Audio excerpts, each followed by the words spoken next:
Good morning पिला माने तुमको आज ऑनलाइन शिक्षादान कार्यक्रम रे भूगोल विषय में पाठ करुचे से पाठ्यक्रम को तुमको स्वागत जनाऊँगी। आम आज आलोचना करवा गंगा ब्रह्मपुत्र अववाहिकार जनजीवन। आम पूर्व अध्याय आमाजन अववाहिकार जनजीवन संपर्क में आलोचना करते।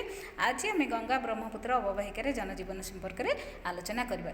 तेबे यही अववाहिकार जनजीवन संपर्क में आलोचना करने पूर्वर आम केतोटी निर्दिष्ट विषय विषय में आलोचना कर कि सेगुड़िक कौन कौन ना ताहा अवस्थिति, जलवायु, उद्भिद, जीवजंतु, आदिवासी जीविका, कृषिजात द्रव्य कौन, शिल्प उत्पादन कौन, ता छड़ा आउ से अध्याय विषय आमर आउ अधिक जानिबा कथा कौन अच्छी आम से विषय आलोचना करथिले। ताले आज आम प्रथमे देखिबा जे अवस्थिति कौन। ता पूर्व आम देखिबा ये होची आमर कौन गंगा ब्रह्मपुत्र अववाहिका। यार अवस्थिति कौन ना यह कर्कट क्रांति यही गंगा ब्रह्मपुत्र नदीर दक्षिण भागरे रहुछि। तेणु यह मुख्यतः उपक्रांतीय अंचलर अंतर्गत बोली आम या कहीपर। आर मुख्य नदी है कौन गंगा एवं ब्रह्मपुत्र। यार जलवायु कौन ना यार जलवायु है मौसुमी वायु प्रवाह ये अंचल जे मौसुमी वायु प्रवाह आम जाने आम अंचल वर्षा हुए। यही अंचल मौसुमी वायु प्रवाह अंचल पुष्टिपात हुए। आउ यह समुद्र ठारू दूर एठारे महादेशीय जलवायु अनुभूत हुए। ग्रीष्म और शीतर प्रभाव एठी अधिक होता है। ता छड़ा देखा ये कौन कौन उद्भिद देखा जाती ना यही अंचल आम देखा उद्भिद पूर्व आम देखा ये कौन अरण्य सृष्टि हुए कौन पर्णमोची अरण्य आउ जुआरी अरण्य। ताले पर्णमोची अरण्य कौन ना जो अरण्य खरा दिने पत्र झड़ा देउथबा वृक्षर अरण्य को पर्णमोची अरण्य कहुए। जो अरण्य खरा दिने गछ गुड़िक सर पत्र गुड़िक सब झड़ी जाए से अरण्य को पर्णमोची अरण्य कहुए। जुआरी अरण्य कौन ना गंगा और ब्रह्मपुत्र अववाहिकार निम्न शଯ୍ୟାରେ मुहाण निकटरे लुणी पानी और जुआर प्रभाव में सृष्टि होइथिबा अरण्य को जुआरिया अरण्य कहुए। आउ एहाकु मध्य कौन कहुए सुंदर वन बोली कहुए। कहीं सुंदर वन कहुए जेहेतु यही अंचल अनेक गुड़े सुंदरी नामक वृक्ष देखा जाए।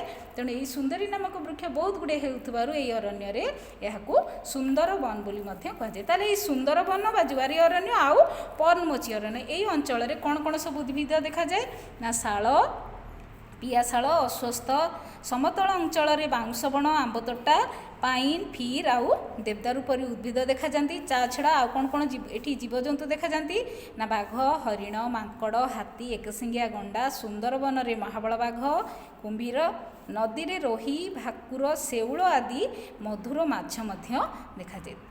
तापर आम देखा एटिकार आदिवासी कौन आम जानी जेहेतु यह हूँ एक उर्वर अंचल नदी यही जो गंगा ब्रह्मपुत्र अववाहिका पर्वतर उत्पत्ति होता है।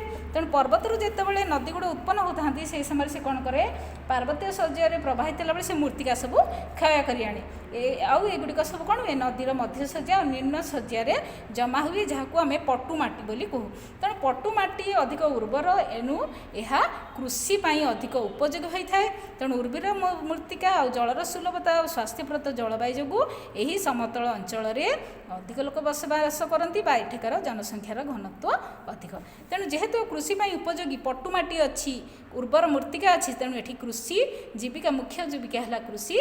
ता छड़ा एठारे कौन हुए ना एठी पर्यटन शिल्प विभिन्न पर्यटन शिल्प अच्छी जमीक तुम आग्रार जमुना नदी कूल ताजमहल, गंगा जमुनार मिलन स्थल अलाहाबाद, उत्तर प्रदेश और बिहार बौद्ध स्तूप, लखनऊर स्थापत्य कला, आसाम काजीरंगा और मानस जातीय अभयारण्य और अरुणाचल प्रदेश आदिवासी संस्कृति पर्यटक मानू आकृष्ट करता है। तेणु जेहेतु अधिक पर्यटक आसती तेणु ये पर्यटन शिल्प जीविका हिसाब से पर्यटन अर्थ उत्पादन अर्थ मिलता है। तेणु जीविका कृषि और पर्यटन शिल्प।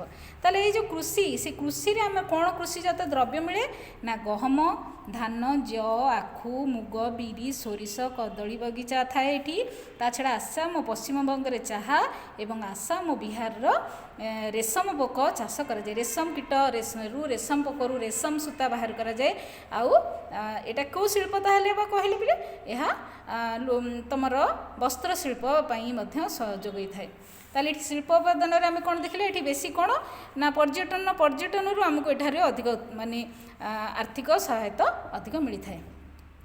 ताले पिला माने आज तुम पढ़िल कौन ना गंगा एवं ब्रह्मपुत्र अववाहिकार जनजीवन ए विषय में जो तुमको यहाँ देती यहाँ वर्कसीट हिसाब से तुम मुझे पठे देती भल भाव पढ़ी तुम मैंने मन रख आज ये धन्यवाद।